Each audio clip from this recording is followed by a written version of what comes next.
Hello बच्चों, welcome to the class. आज हम अपने कुछ नए कंसेप्ट करेंगे। कल हमने कैश एंड बैंक का ट्रांजैक्शन देखा, हम कैसे एंट्री करते हैं उसकी। ठीक है, तो चलो स्टार्ट करते हैं। आज हमारी आज ये जर्नल की क्लास है, class 7।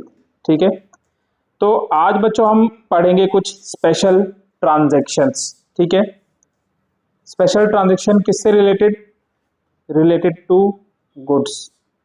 Okay, special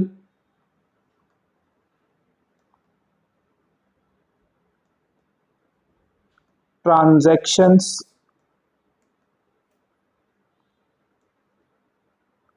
related to goods.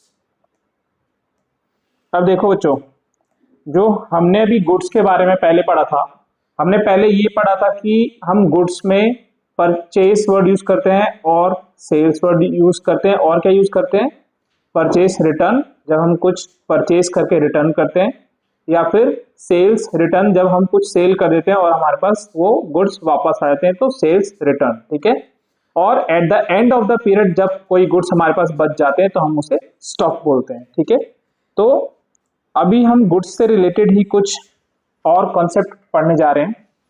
तो लिखो, फर्स्ट जो है इसमें वो है आपका ड्राइंग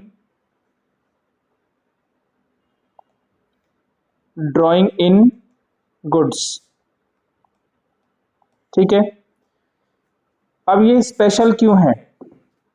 देखो, ड्राइंग इन गुड्स, ड्राइंग से आपको क्या पता चल रहा है? ये जो ड्राइंग वर्ड है इससे आपको क्या पता चल रहा है बच्चों? कि ये गुड्स जो है ओनर लेके गया। ठीक है, ओनर लेके गया ये गुड्स। ओके, और goods means what? Goods means वो items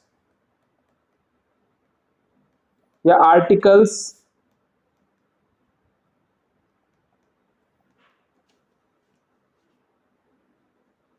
which are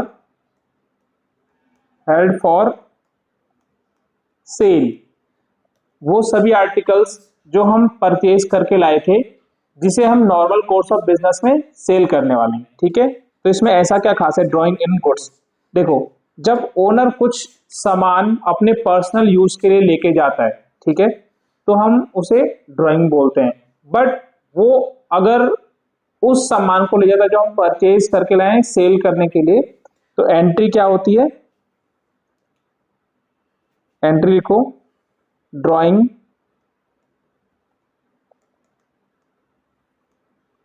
account debit. क्यों?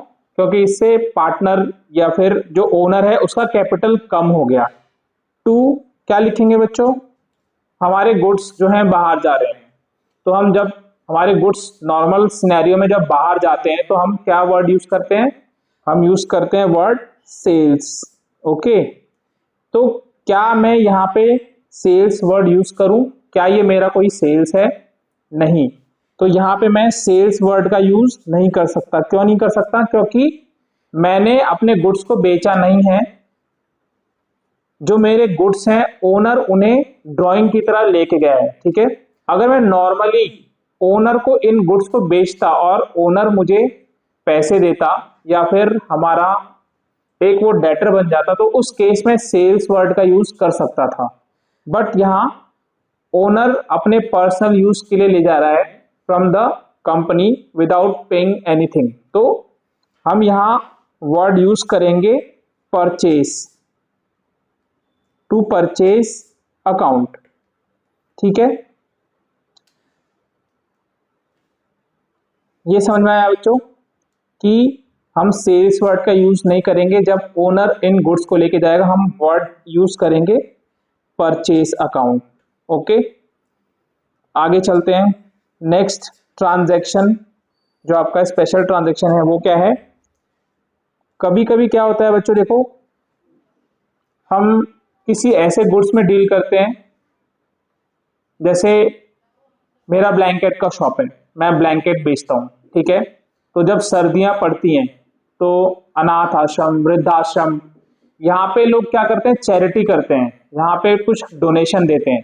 तो अगर एक कंपनी जो कि ब्लैंकेट मैन्युफैक्चर करती है या फिर कपड़े मैन्युफैक्चर करती है, वो उन कपड़ों को उठा के किसी चैरिटी में या किसी डोनेशन में दे देती है। तो हम जब चैरिटी करते हैं या डोनेशन करते हैं तो वो हम किसी से पैसे नहीं लेते, वो फ्री ऑफ कॉस्ट होता है, ठीक है। बट जो सामान कंपनी उठा के दे रही है, उसने कुछ उसके लिए खर्चा किया है, ठीक है, तभी वो सामान उसके पास है। इधर वो कहीं से परचेज करके लाया और फिर उसने सामने इसको डोनेट कर दिया। तो उस केस में हम जो हमने डोनेशन किया उस खर्चे को कैसे रिकॉर्ड करेंगे? देखो, जब मेरा गुड्स मैं डोनेट करता हूं तो वहां पे कोई सेल नहीं होती, क्योंकि मैं किसी से पैसे नहीं ले रहा हूं, ठीक है। तो हम क्या वर्ड यूज करते हैं? अगर ये सेकंड केस है चैरिटी का, चैरिटी ऑफ गुड्स, तो यहां पे हम यूज करते हैं वर्ड, यहां पे हम एंट्री करते हैं और अकाउंट यूज करते हैं charity account debit to purchase account, ठीक है। अभी आप देखो कि मैं इसमें परचेस अकाउंट क्रेडिट कर रहा हूं, इसका क्या इंपैक्ट पड़ेगा हमारे प्रॉफिट एंड लॉस पे, हम ये भी अभी देखेंगे, ठीक है। थर्ड आपका जो ट्रांजैक्शन है, देखो, फ्री सैंपल, हम कभी कभी फ्री सैंपल देते हैं। जैसे आप मोबाइल शॉप में जाते हो या फिर कोई लैपटॉप परचेज करने जाते हो या फिर वॉशिंग मशीन, फ्रिज, तो आपको एक डमी पीस मिलता है जो डेमो के लिए होता है, कस्टमर के लिए, ठीक है। तो वो डमी पीस या डेमो पीस जो होता है वो कंपनी रिटेलर्स को शो करने के लिए देती हैं, जो हमारा शॉप होती है, शॉप ओनर्स को देती हैं कि आप रिटेलर को ये डेमो पीस या दिखाओ कि इसके क्या क्या प्रोडक्ट के फीचर हैं, कैसा दिखता है ये और कैसे यूज होता है, ठीक है।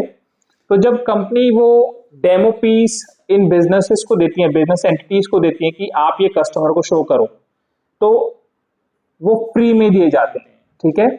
वो सारी चीजें जो है कंपनी फ्री में देती है कि आप इन्हें दिखाओ। या फिर आपने कभी देखा होगा कि कोई कंपनी जैसे जियो, जियो ने क्या किया, जियो ने सबको सिम कार्ड दिए, ठीक है, और फ्री में उन्होंने यूज करने के लिए दिया उनका नेटवर्क फॉर 1 ईयर। तो उन्होंने क्या बोला, ये हमारा एडवर्टीजमेंट है, ठीक है, वो उसे अपने प्रोडक्ट को एडवर्टाइज कर रहे हैं उस फ्री चीज को देके, ठीक है। बट उसके पीछे एक कॉस्ट तो इन्वॉल्व है ना उनकी। अगर मैं कोई मोबाइल किसी मोबाइल शॉप वाले को देता हूं कि आप ये कस्टमर को दिखाओ, तो मोबाइल की कॉस्ट मेरे को कुछ ना कुछ पड़ी होगी। तो जो कॉस्ट मेरी मोबाइल की पड़ी होगी मैं उसको एक एडवर्टीजमेंट का खर्चा मान लूंगा। तो मैं एंट्री कैसे पास करता हूं, देखो, advertisement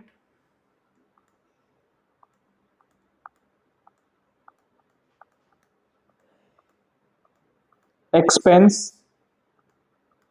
account debit to purchase, ठीक है बच्चों। तो यहां पे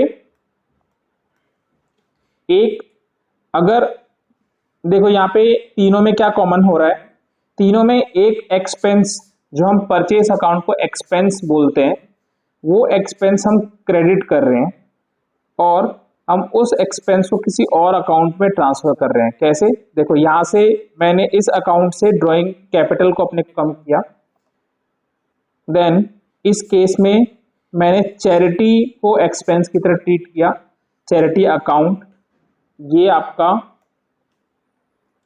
परचेज जो है ये नॉमिनल अकाउंट है, मतलब प्रॉफिट एंड लॉस में जाएगा। चैरिटी भी आपका एक नॉमिनल अकाउंट है, ठीक है। आपने एक खर्चा जो है परचेज अकाउंट, ये चैरिटी अकाउंट को डेबिट किया, मतलब आपने एक खर्चा रिकॉर्ड किया कि हमने कुछ चैरिटी किया, ठीक है। अगर मान लो यहाँ पे आप चैरिटी में पैसे देते, कैश देते, तो क्या एंट्री होती है आपके बच्चों? चैरिटी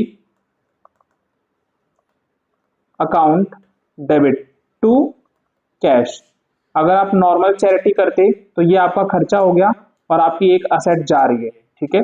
बट आप जब गुड्स उठा के दे रहे हो तो अगर हम इसको डिटेल में समझे, देखो ये भी सेम चीज हो रही है, जो हमने ये एंट्री पास की ना,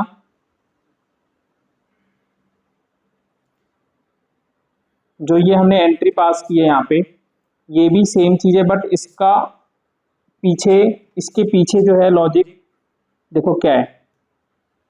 जब आप परचेज करते हो तो क्या रिकॉर्ड करते हो, purchase account debit to cash, ठीक है। आपने एक एक्सपेंस बुक किया, ठीक है, और क्या गया आपका कैश। देन जब आप चैरिटी कर रहे हो तो आपने क्या किया, जब आप चैरिटी कर रहे हो तो आपने क्या किया कि हमने चैरिटी में गुड्स को उठा के दे दिए, charity account debit to purchase. अब मैं आपसे बोल रहा था कि ये एंट्री जो है यही है, जैसे अगर हम कैश देते हैं तो ये एंट्री होती, तो ये एंट्री और ये एंट्री में कोई डिफरेंस नहीं है। कैसे डिफरेंस नहीं है, देखो मैंने एक बार परचेस अकाउंट को डेबिट किया और एक बार परचेस अकाउंट को मैंने क्रेडिट किया, तो डेबिट एंड क्रेडिट आपके दोनों खत्म हो गए, ठीक है। मैं इसको हटा देता हूं,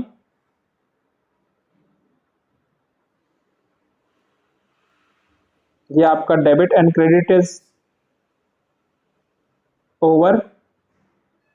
तो अभी देखो एंट्री क्या बची, चैरिटी अकाउंट डेबिट हो रहा है टू कैश अकाउंट क्रेडिट हो रहा है, ठीक है।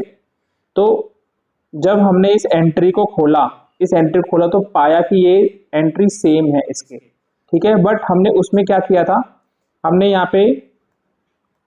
हम यहाँ पे पहले गुड्स को परचेज करके लाए, फिर उसी गुड्स को हमने सामने किसी को दे दिया, और इस केस में हमने क्या किया, हमने डायरेक्ट किसी को कैश दे दिया, ठीक है।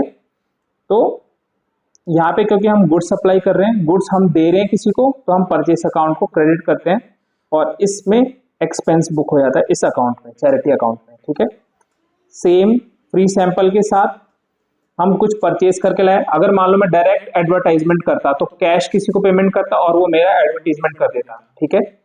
बट यहाँ पे मैंने गुड्स सप्लाई किए किसी को और उस गुड्स की जो कॉस्टिंग है उसको मैं एक एडवर्टीजमेंट का खर्चा मान रहा हूँ कि मैंने एडवर्टाइजमेंट करने के लिए कुछ खर्चा किया, ठीक है। इस एंट्री को हम ऐसे रीड कर रहे हैं, ओके। तो आपका ये थर्ड जो केस है फ्री सैंपल का यहाँ पे कंप्लीट हुआ। अब आगे चलते हैं,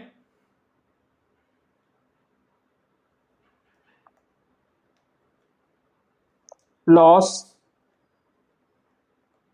ऑफ गुड्स बाय थेफ्ट और फायर। बच्चों अगर आपके गुड्स या फिर कोई असेट का नुकसान होता है, किस वजह से, वो चोरी हो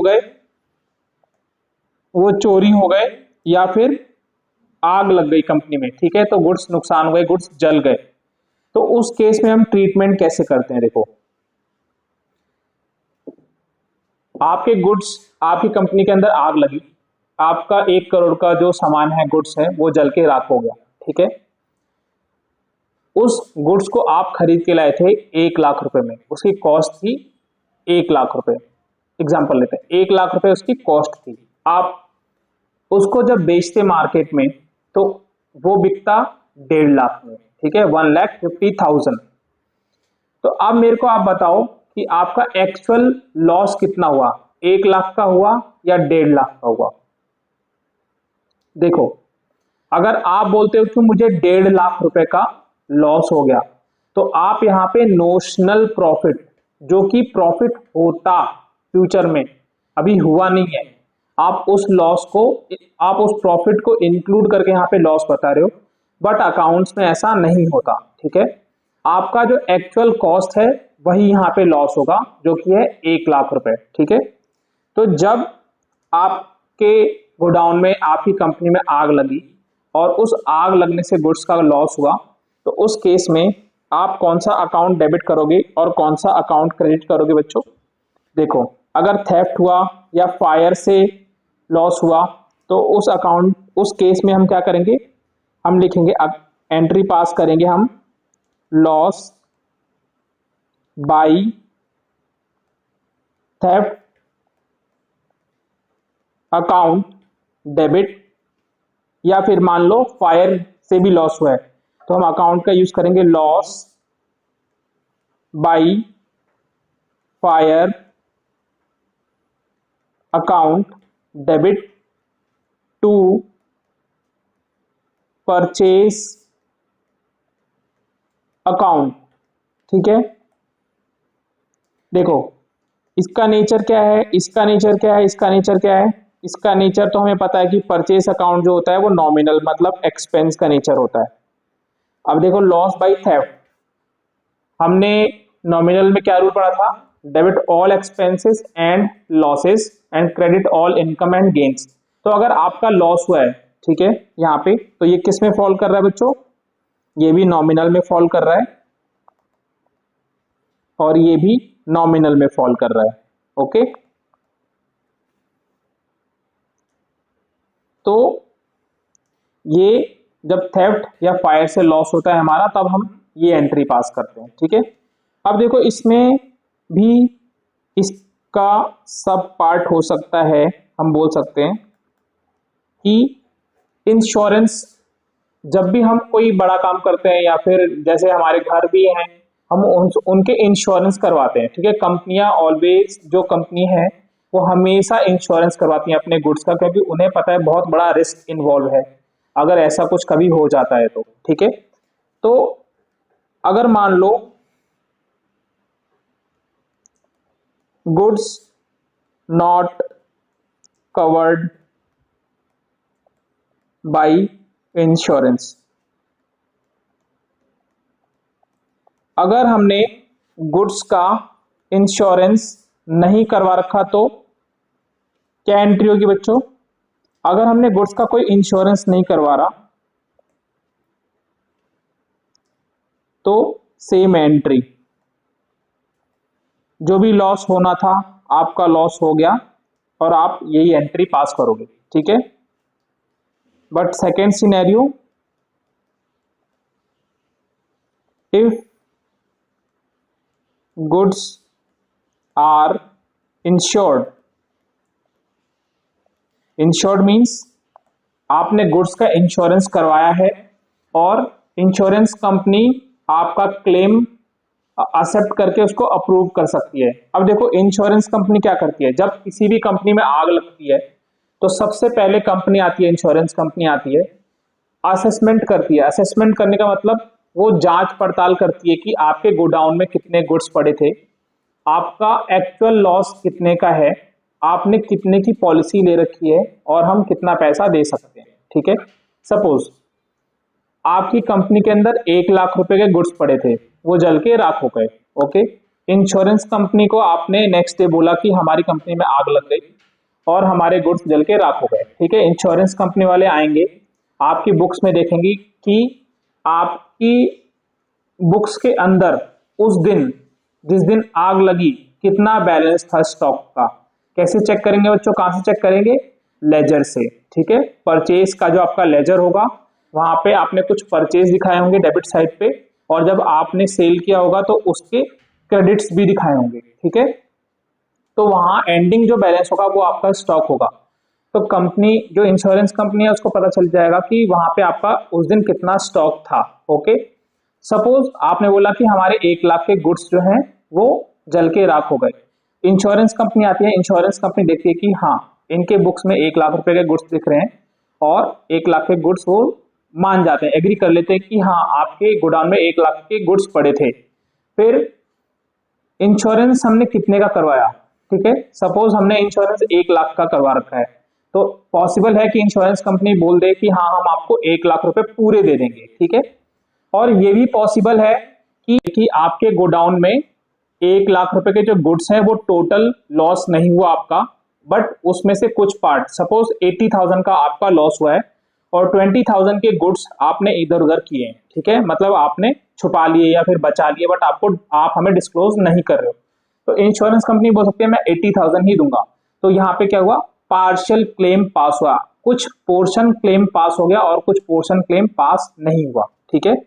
तो इफ गुड्स आर इंश्योर्ड, तो जैसे ही आग लगेगी, जैसे ही आग लगेगी और आपके गुड्स मान लो लॉस, जल गए, लॉस हो गया, तो पहली एंट्री आप क्या करोगे,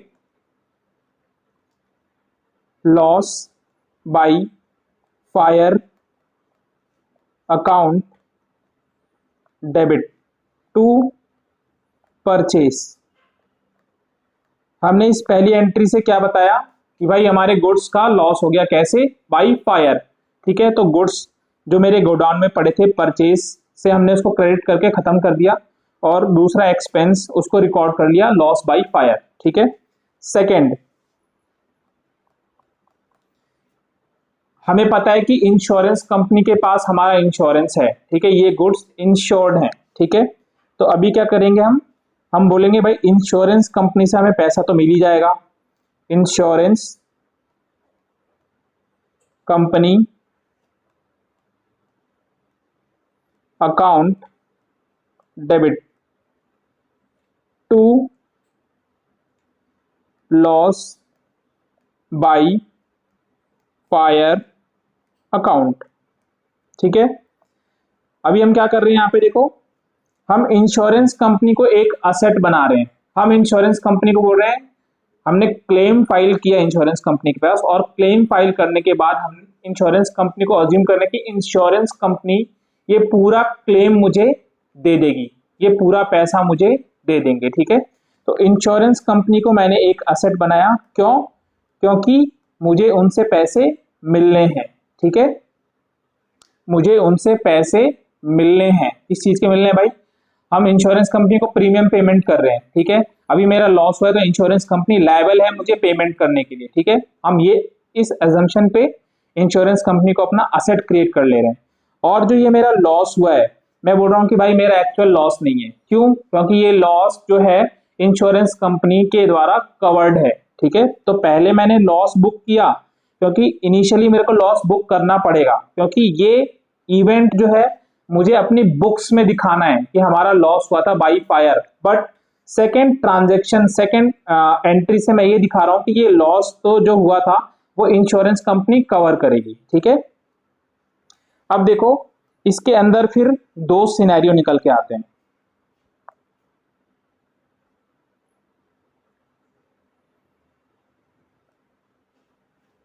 दो सिनेरियो क्या निकल के आते हैं बच्चों,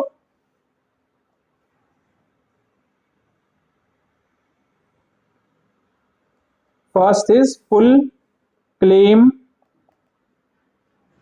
एक्सेप्टेड,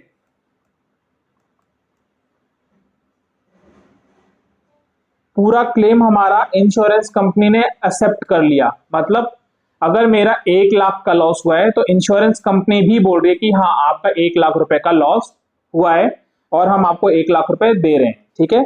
तो इंश्योरेंस कंपनी, अभी देखो ये एंट्री हम कब करेंगे कि इंश्योरेंस कंपनी से हमें पैसा मिल जाएगा तब, ठीक है। हम पहले नहीं करते इंश्योरेंस, आपने सुना होगा कि हमने इतने का इंश्योरेंस करवा रखा था बट इंश्योरेंस क्लेम मिला नहीं, ठीक है। तो इंश्योरेंस कंपनी इतनी जल्दी पैसा नहीं देती है, जब तक इंश्योरेंस कंपनी से मेरे को पैसा मिल नहीं जाता, ठीक है, तब तक ये एंट्री जो मैं भी पास करने जा रहा हूँ ये एंट्री हम पास नहीं करेंगे। और जब पैसा मेरे को मिल जाएगा तो मैं इंश्योरेंस कंपनी के लिए क्या एंट्री पास करूंगा बच्चों, एंट्री पास होगी बैंक अकाउंट डेबिट, मतलब मेरे को पैसा मिल गया, ठीक है।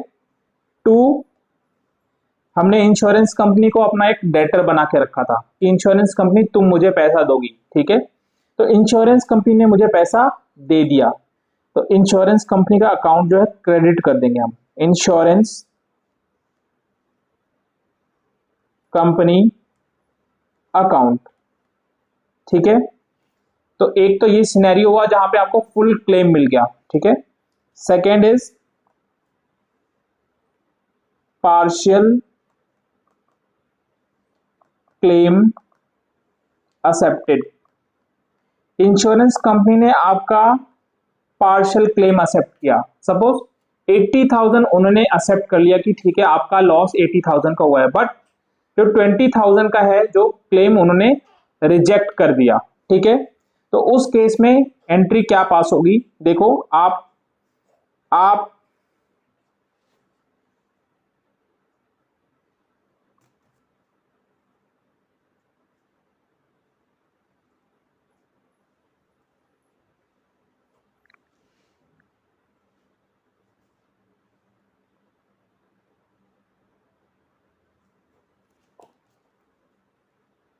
पहले एंट्री क्या पास कर चुके बच्चों कि loss by fire to purchase, मेरा लॉस हो गया। एक अमाउंट ले लेते हैं चलो एग्जांपल के लिए कि आपने बोला मेरा 1 लाख का लॉस हो गया और मेरे गुड्स जो है वो 1 लाख रुपए के जल गए, ठीक है। देन सेकेंड एंट्री में आपने बोला 1 लाख रुपए तो मेरे को इंश्योरेंस कंपनी से मिल जाएंगे, ओके। और ये जो 1 लाख का लॉस है मेरा, वो लॉस नहीं है क्योंकि मेरे को इंश्योरेंस कंपनी से मिल जाएंगे। अगर फुली क्लेम एक्सेप्ट कर लिया मींस कंपनी, इंश्योरेंस कंपनी ने आपको 1 लाख रुपए दे दिए, ओके। तो आपने इंश्योरेंस कंपनी को जो यहाँ पे डेटर बनाया था 1 लाख का, आप उसे रिवर्स कर रहे हो, ठीक है, 1 लाख रुपए से। बट अगर आपको पार्शियल क्लेम मिल रहा है दैट मीन्स कि आपका लॉस जो है वो 20,000 का अभी भी है क्योंकि इंश्योरेंस कंपनी ने आपको 20,000 रुपए नहीं दिए। तो आप क्या बुक करोगे एंट्री, तो एंट्री पास होगी बच्चों loss by fire account debit. कितना लिखूं मैं, मेरा कितना लॉस हुआ, इंश्योरेंस कंपनी ने जब मेरा फुल क्लेम एक्सेप्ट नहीं किया, मेरा लॉस हुआ सॉरी 20,000 का, ठीक है। मुझे पैसे कितने मिले, बैंक अकाउंट डेबिट 80,000 मेरे को इंश्योरेंस कंपनी ने दे दिए, ठीक है, टू इंश्योरेंस कंपनी अकाउंट, ठीक है। कितना, 1 लाख। तो देखो इंश्योरेंस कंपनी से मुझे 1 लाख मिलने थे, कैसे रीड करते हैं एंट्री को, इंश्योरेंस कंपनी से मुझे 1 लाख रुपए मिलने थे, इंश्योरेंस कंपनी को मैंने क्रेडिट किया मीन्स उससे मुझे क्या क्या मिला, क्यों क्रेडिट किया मैंने उसको, इंश्योरेंस कंपनी ने मुझे 80,000 रुपीज दिए और 20,000 उसने डिनाई कर दिया। 20,000 डिनाई करने से मेरा लॉस जो हुआ वो 20,000 का हुआ इस केस में, ठीक है। तो ये दो सिनेरियो हैं अपने। तो आज के ये स्पेशल ट्रांजेक्शन थे बच्चों, आई होप कि आपको ये समझ आया होगा। अब हम आगे चलते हैं और इलस्ट्रेशन करते हैं, ठीक है। आप नोट कर लो अगर नोट नहीं किया तो ये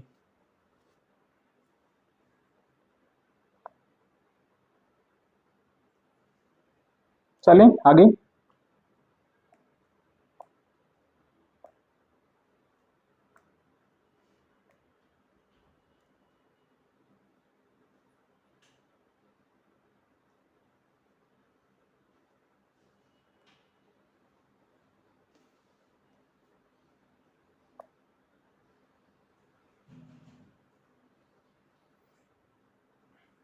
चलो बच्चों इलस्ट्रेशन करते हैं। इलस्ट्रेशन नंबर आपका 19, generalized the following transaction in the books of Chandan Bros. अभी हम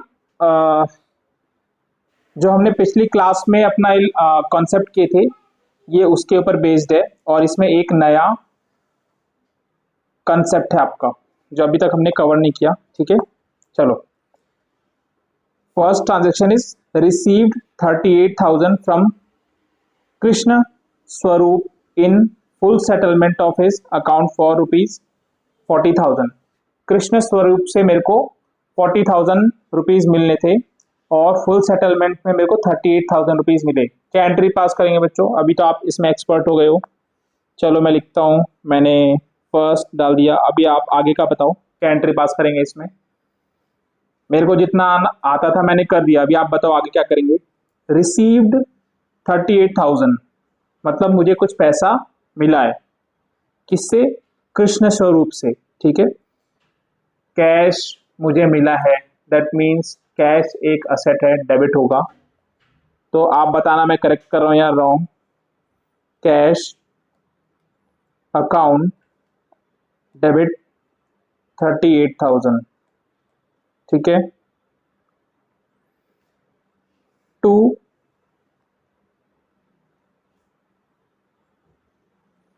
कृष्ण स्वरूप,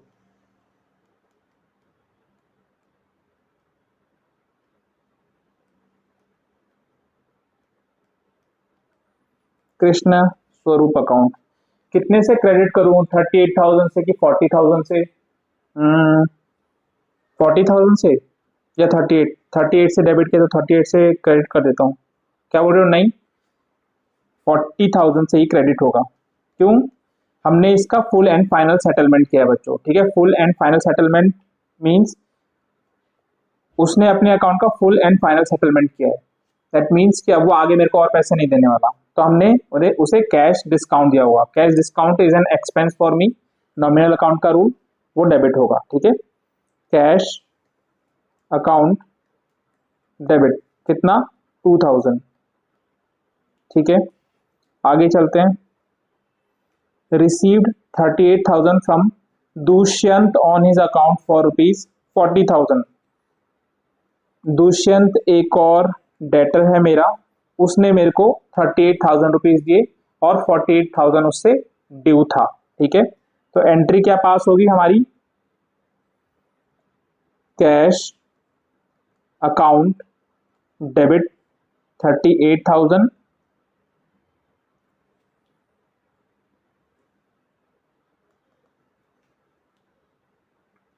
कैश डिस्काउंट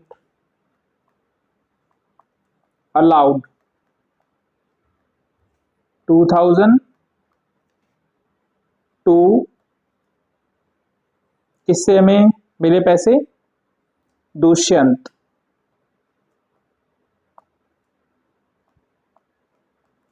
40,000। ये एंट्री करेक्ट है बच्चों? यहाँ नरेशन लिखना। ये सेकंड एंट्री करेक्ट है क्या बच्चों? बताओ क्या बोल रहा है illustration? Received 38,000 from Dushyant on his account for ₹40,000। 40,000 मुझे मिलने थे उससे और 38,000 मिले मुझे, ठीक है। तो cash account, cash discount allowed account debit to Dushyant account, ठीक है, क्योंकि 40,000 मिलने थे और 38 मिले। ये करेक्ट है? नहीं, सही पकड़ा आपने, ये करेक्ट नहीं है, ठीक है। क्यों करेक्ट नहीं है? क्वेश्चन को ध्यान से पढ़ो। क्वेश्चन में ये कहीं लिखा है कि उसने अपना account full and finally settle किया है? नहीं, ऐसा नहीं लिखा। क्वेश्चन तो सिंपल इंफॉर्मेशन दे रहा है कि 40,000 मिलने थे, 38,000 रिसीव हुए हैं, ठीक है। यहाँ पे कहीं भी नहीं लिखा कि फुल एंड फाइनल सेटलमेंट है, ठीक है। तो एंट्री, करेक्ट एंट्री क्या है? यहाँ पे आपका दुष्यंत से 38,000 अकाउंट ही क्रेडिट होगा, ठीक है। दुष्यंत का अकाउंट 38,000 से ही क्रेडिट होगा। दैट मीन्स मुझे 2,000 रुपये और वो फ्यूचर में देगा, ठीक है। नेक्स्ट, बीरू हु ओड अस 15,000। एक पर्सन जो बीरू है वो हमें 15,000 रुपीज ओ करता है, मीन्स हमें उससे 15,000 रुपये लेने हैं। इज डिक्लेयर्ड इनसॉल्वेंट, वो इनसॉल्वेंट डिक्लेयर हो गया एंड 65 पैसे in a rupee is received as final dividend from his estate by cheque which is deposited into bank. है, हमने तो अभी तक ऐसा कोई कुछ पढ़ा ही नहीं है, ये क्या है? देखो बच्चों, इनसॉल्वेंट का मतलब पहले क्या होता है? जब भी कोई पर्सन, जब भी किसी पर्सन की नेटवर्थ नेगेटिव हो जाती है, जीरो, उसके पास कुछ नहीं बचता, ठीक है, तो हम उसे इनसॉल्वेंट बोलते हैं। सिंपल लैंग्वेज में भी समझते हैं, हम उसे इनसॉल्वेंट बोलते हैं। मतलब उसकी इतनी कैपेसिटी नहीं है कि वो किसी को 1 रुपए भी दे सके, ठीक है। तो उस केस में जो भी हमें पैसा मिलता है उस सामने वाले बंदे से, मतलब हमें पता है कि आपकी 100 रुपीज की लायबिलिटी है, ठीक है, और आपकी जो असेट है वो 50% बची है, मतलब आपके पास 50 रुपए की एसेट है और 100 रुपए की लाइबिलिटी है, तो आप अभी कितना पेमेंट कर सकते हो सामने वालों को? 50% ही, क्योंकि आपके पास असेट ही टोटल 50% है, 50% है, 50 रुपए की है, ठीक है। तो उस केस में वो पर्सन इंसॉल्वेंट घोषित हो जाता है, मीन्स ऐसा पर्सन जो अपनी लाइबिलिटी को मीट नहीं कर सकता, ठीक है। तो उस केस में हम क्या करते हैं, हम नेगोशिएट करते हैं उस इंसॉल्वेंट पर्सन से कि आप हमें कितना पैसा दे सकते हो अपनी एसेट्स में से। तो यहाँ पे जैसा कि इंफॉर्मेशन मेंशन है कि आप 65 पैसे मिल रहे हैं आपको इन अ रूपी। इसका क्या मतलब है 1 रुपए में 65 पैसे? तो इसका मतलब है क्या कि आपको 1 रुपए में से 65 पैसे मिलेंगे? नहीं, 65 पैसे बोलने का मतलब है 65% आपको पैसा मिलेगा, जो भी आपका उससे ड्यू है, ठीक है, बीरू से। तो चलो निकालते हैं फोर्थ ट्रांजेक्शन। थर्ड ट्रांजेक्शन कैसे होगी भाई? जो देखो 15,000 का 65% करेंगे हम, कितना आएगा बच्चों? 15,000 का 65% इज 9,750, ठीक है। तो अभी मुझे बीरू से इतने ही पैसे रिकवर हो पाएंगे, तो एंट्री क्या होगी? बैंक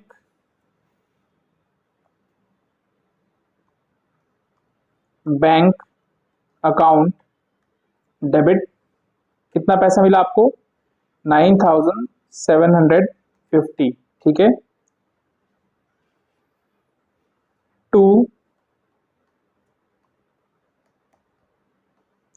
बीरू अकाउंट, कितने पैसे टोटल मिलने थे? 15,000, ठीक है। अब बताओ मैं यहां पे क्या लिखूं? कैश डिस्काउंट अलाउड और बैड डेट। हमने क्या उसे कैश डिस्काउंट दिया? नहीं, हमने उसे कोई कैश डिस्काउंट नहीं दिया कि तुम प्रॉम्प्ट पेमेंट करो, नहीं। हम जो हमारे पैसे बाकी उससे मिलने थे वो क्या हो गया बच्चों? बैड डेट, ठीक है, क्योंकि वो पैसे अभी हमें मिलेंगे नहीं, वो पर्सन इंसॉल्वेंट हो गया, उसके पास कुछ है ही नहीं, तो पैसे कहां से देगा, ठीक है। तो हम क्या अकाउंट यूज करेंगे? Bad debt account debit. कितना अमाउंट? 5,250, ठीक है। तो ये आपका एक नया ट्रांजेक्शन था जो आपने अभी तक डील नहीं किया था। बीइंग 65 पैसे रिकवर्ड फ्रॉम बीरू, ठीक है। चलो आगे चलते हैं। नेक्स्ट ट्रांजेक्शन क्या है अपना? Sold goods to Kitty. List price क्या है उसका? 20,000। Trade discount 10% and cash discount 5%. He paid the amount on the same day and availed the cash discount. चलो पहले कैलकुलेशन करते हैं कि 20,000 के गुड्स जो कि लिस्ट प्राइस पे है उसमें हमने 10% का ट्रेड डिस्काउंट दिया एंड कैश डिस्काउंट दिया 5%, और किटी जो है उसने कैश डिस्काउंट अवेल किया है। फोर्थ ट्रांजेक्शन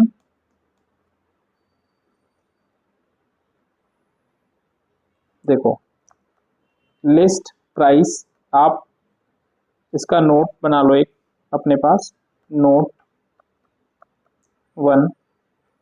अगर आपने वो ऊपर का नोट बनाया तो उसको ये नोट 2 हो जाएगा आपका। लिस्ट प्राइस 20,000, 10% ट्रेड डिस्काउंट, कितना होता है बच्चों? 20,000 का 10% इज 2,000, तो 18,000। अब इस 18,000 में हमने कितना डिस्काउंट दिया है? And cash discount 5%। तो इस 18,000 के ऊपर हमने 5% का कैश डिस्काउंट दिया है, 5% कैश डिस्काउंट। ठीक है, तो कैलकुलेट करो बच्चों कितना होता है, 18,000 का 5% इज 900। ठीक है, तो आपने जो गुड्स बेचे हैं वो बेचे हैं 18,000 के। ठीक है, और आपको जो पैसा मिलेगा वो मिलेगा 17,100। ठीक है, तो ये हमारा एक नोट हुआ। अब एंट्री पास करते हैं, चलो।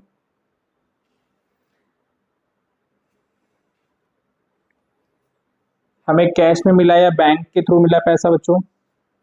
ही paid the amount on the same day and availed the cash discount. ठीक है, यहाँ पे कोई चेक या फिर ऐसा बैंक मेंशन नहीं है, तो हम कैश वर्ड यूज करेंगे। ठीक है,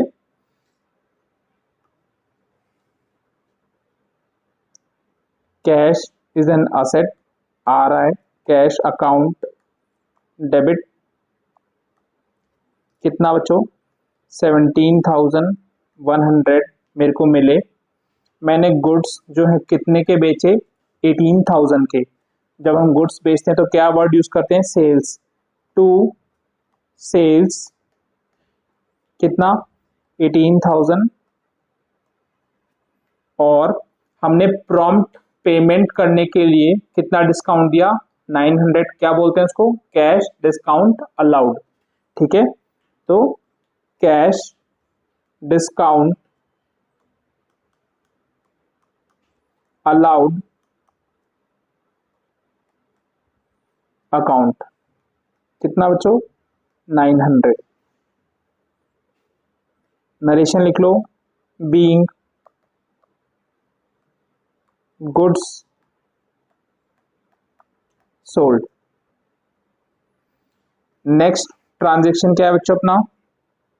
supplied goods costing 6,000 to Shakuntala. हमने गुड्स बेचे जिनकी कॉस्ट थी 6,000। Issued invoice at 10% above cost less 5% trade discount. ठीक है, कुछ गुड्स जो मेरे जिनकी कॉस्टिंग है 6,000, मैंने अपना 10% उस पर मार्जिन रखा। ठीक है, 10% अबव कॉस्ट, और उस पर फिर मैंने 5% का ट्रेड डिस्काउंट दिया। ठीक है, चलो पहले इसका नोट बनाते हैं हम।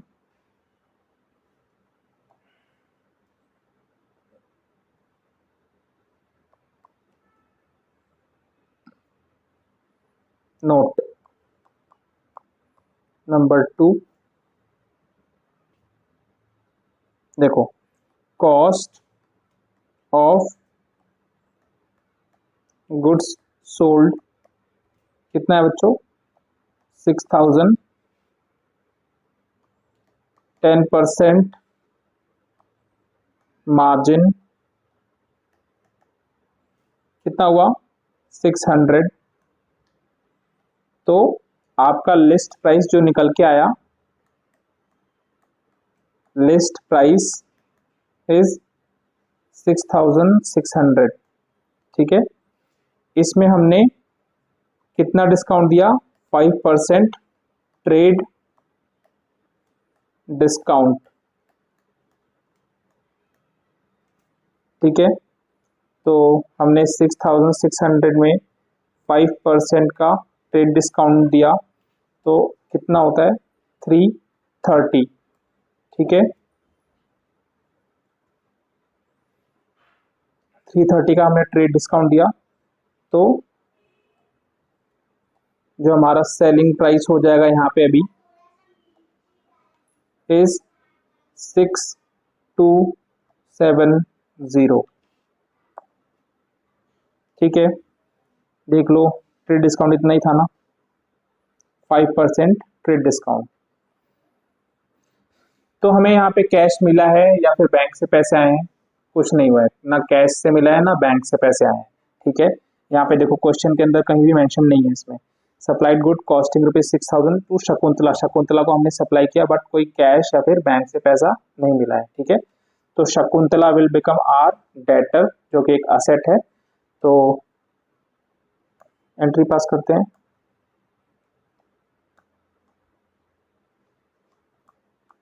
शकुंतला अकाउंट डेबिट कितने से बच्चों? 6270। हमने इतने के गुड्स उसको बेचे हैं, ठीक है। टू सेल्स अकाउंट, ठीक है, 6270। क्या मैं ये कहीं दिखाऊंगा कि इसमें ट्रेड डिस्काउंट मैंने इतना दिया है? नहीं, ये मैं कहीं भी शो नहीं करूंगा, ठीक है, कि मैंने ट्रेड डिस्काउंट कितना दिया है इसमें। तो ये आपका इलस्ट्रेशन कंप्लीट होता है। आगे चलते हैं।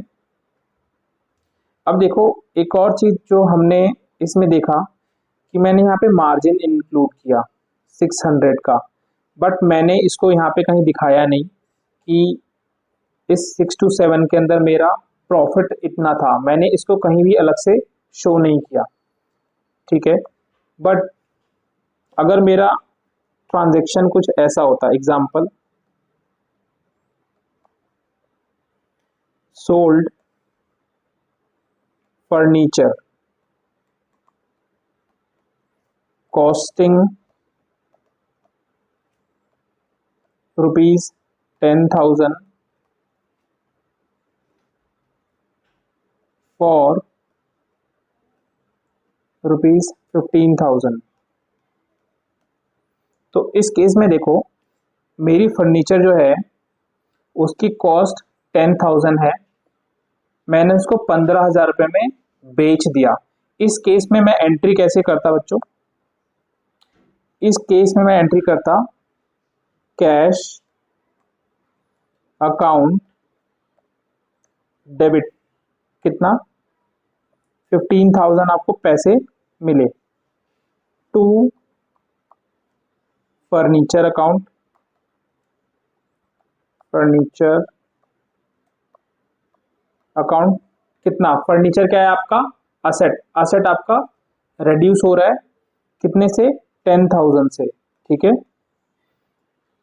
10,000 से। तो बाकी का जो बैलेंस है मेरा 5,000 का, मैं उसको कैसे शो करूंगा बताओ? मैं उसको दिखाऊंगा to profit on sale of asset 5,000। अब ये देखो एंट्री बैलेंस है ना, being furniture sold, being furniture sold, ठीक है। तो इसमें ये एंट्री हमने ऐसे पास क्यों की, और इस एंट्री को हमने ऐसे पास क्यों किया कि हमने इसके अंदर प्रॉफिट नहीं दिखाया बट इसके अंदर मैंने प्रॉफिट दिखाया बच्चों? ऐसा क्यों?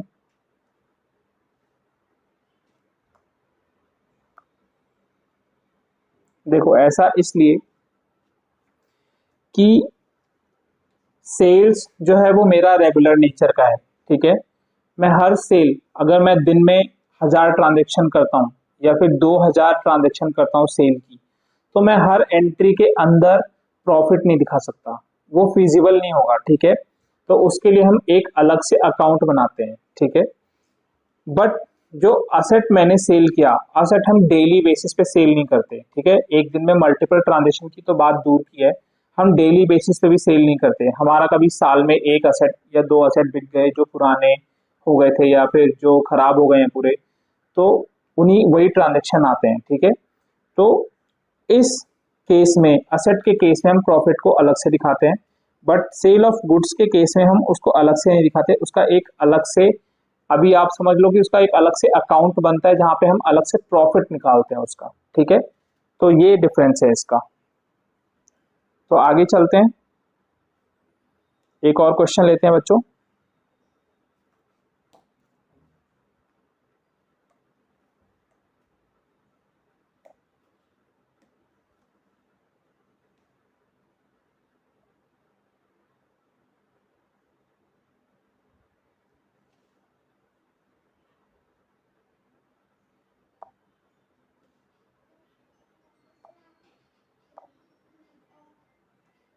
Illustration number 20,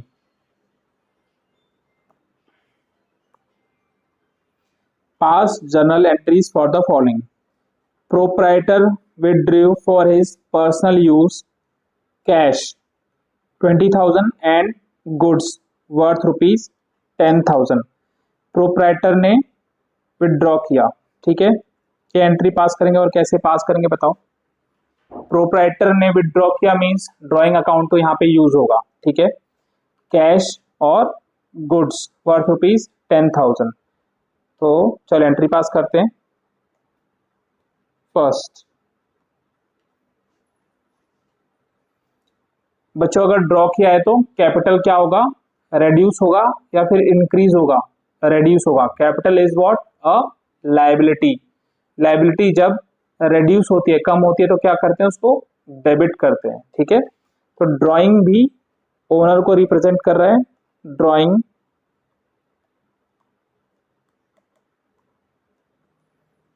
account debit to cash account,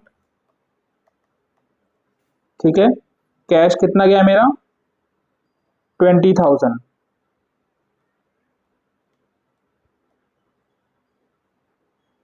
and goods worth rupees 10,000। तो गुड्स जो गए हैं मैं उनको क्या लिखूं, सेल्स हुआ है, नहीं, अभी हमने सीखा गुड्स जो गए हैं हम उसे बोलेंगे कि परचेस जो हम करके लाए थे वो अभी रिड्यूस हो रहा है, ठीक है। टू परचेस अकाउंट कितना, 10,000। नरेशन लिखो बच्चों, being goods and cash withdrawn by proprietor. Second transaction आपका goods for rupees 50,000 were given away as charity. हमने कुछ गुड्स जो हैं एज चैरिटी हमने डिस्ट्रीब्यूट कर दिए, जिनका सेल्स प्राइस क्या था, 60,000 रुपीज, ठीक है। तो क्या अकाउंट यूज करेंगे, charity account debit to purchase account, ठीक है बच्चों। कितने से, 50,000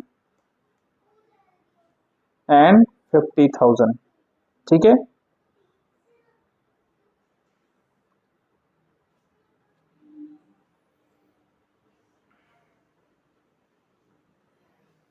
देन थर्ड ट्रांजेक्शन क्या है आपका, goods worth rupees 25,000 were distributed as free samples. हमने उनको फ्री सैंपल की तरह डिस्ट्रीब्यूट किया। कितने रुपए के गिफ्ट्स हमारे, 25,000 के, ठीक है। तो advertisement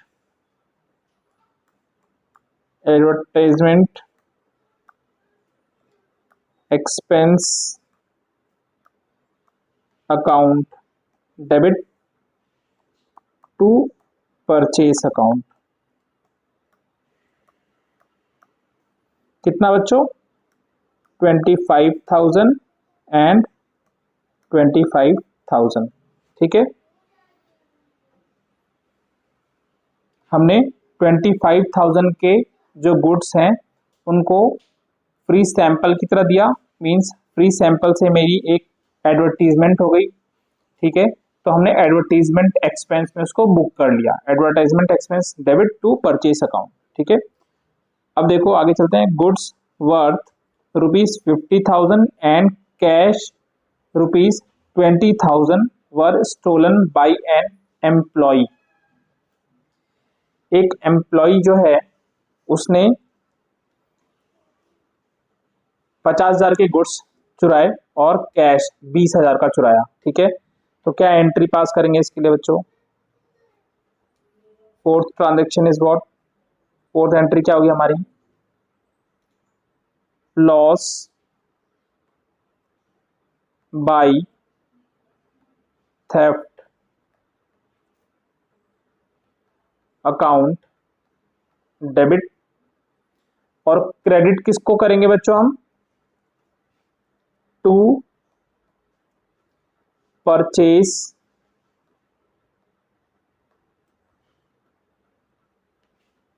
account and to cash account. कितने कितने से करेंगे बच्चों, अमाउंट बताओ, 50,000 एंड 20,000, 50,000 एंड 20,000। तो टोटल आपका कितना हुआ लॉस, 70,000 का। ठीक है,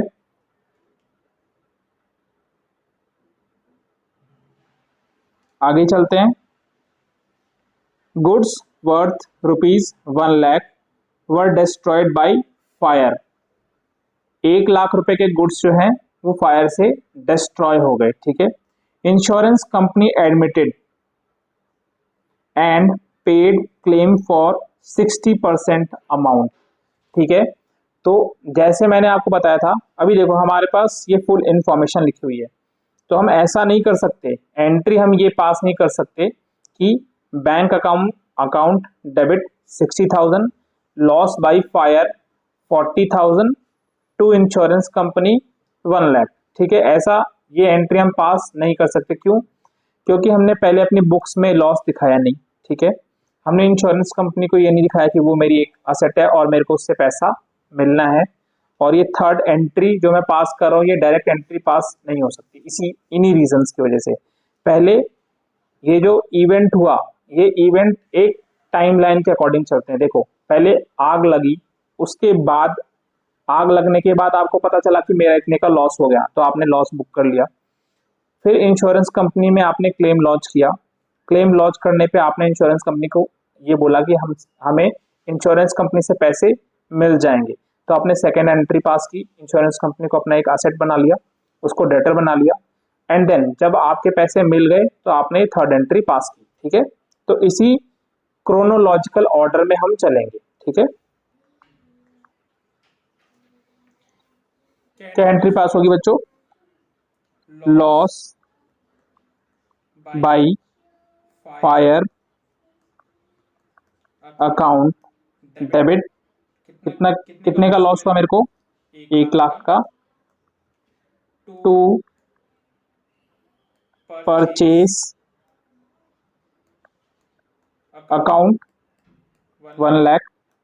ठीक है, अब देखो इंश्योरेंस कंपनी के पास पहले नरेशन लिखो, being fire occurred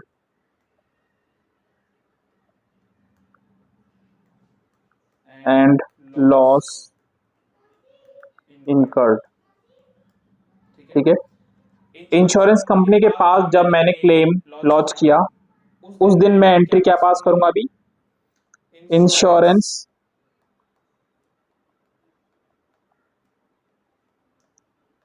company account debit, कितना, 1,00,000। मैं तो यही अज्यूम करूंगा, मैं तो पॉजिटिव ही सोचूंगा कि मेरे को 1,00,000 रुपए इंश्योरेंस कंपनी से मिल जाएंगे। अगर मुझे ये भी लगता है कि नहीं इंश्योरेंस कंपनी मेरे को 1,00,000 रुपए नहीं देगी, तब भी हम प्रैक्टिकल प्रैक्टिकल केस में क्या करते हैं, हम तब भी यही अज्यूम करते हैं कि मेरे को पूरे पैसे मिल जाएंगे, हम ये एंट्री पास करेंगे। ठीक है, इंश्योरेंस कंपनी अकाउंट डेबिट 1,00,000 से, टू क्या आएगा बच्चों, to loss by fire account. ठीक है, कितना कितने का लॉस बुक किया था मैंने, मैं उसको यहाँ पे लाके क्रेडिट कर दूंगा। ठीक है, अब क्वेश्चन में क्या मेंशन था कि 60% का क्लेम मुझे इंश्योरेंस कंपनी से मिला है, दैट मीन्स कि 60,000 रुपए मुझे इंश्योरेंस कंपनी से वापस जो क्लेम मैंने क्लेम किया था उसमें से मिले हैं। ठीक है, तो बैंक अकाउंट डेबिट कितना, 60,000 रुपए मेरे को मिल गए, टू इंश्योरेंस कंपनी कितना बच्चों, मैंने इंश्योरेंस कंपनी को 1 लाख से अपना डेटर बना रखा था, मतलब 1 लाख रुपए मिलने हैं, तो 1 लाख से भी मैं इसको क्रेडिट कर दूंगा क्योंकि इंश्योरेंस कंपनी आगे और कोई क्लेम मेरा ये इसमें से पैसे देने वाले नहीं है। ठीक है, तो 1 लाख।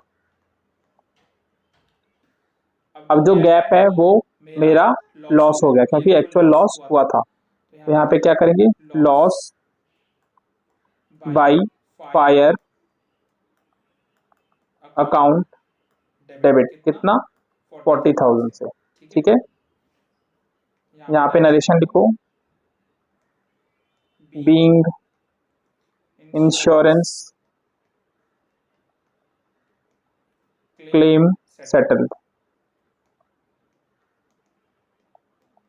ठीक है, आप यहाँ नरेशन लिखना है, being claim lodged with the insurance company. ठीक है, तो ये एंट्री हमारी पास होगी। तो बच्चों, जो आज हमने कंसेप्ट कवर किया उस पर एक क्वेश्चन या अभी फिर हम नेक्स्ट क्लास के अंदर अभी और इलस्ट्रेशन करेंगे और वहाँ पे कुछ जो अभी बाकी के कंसेप्ट हैं हम वो देखेंगे। ठीक है, तो आज के लिए इतना ही। Goodbye, thank you.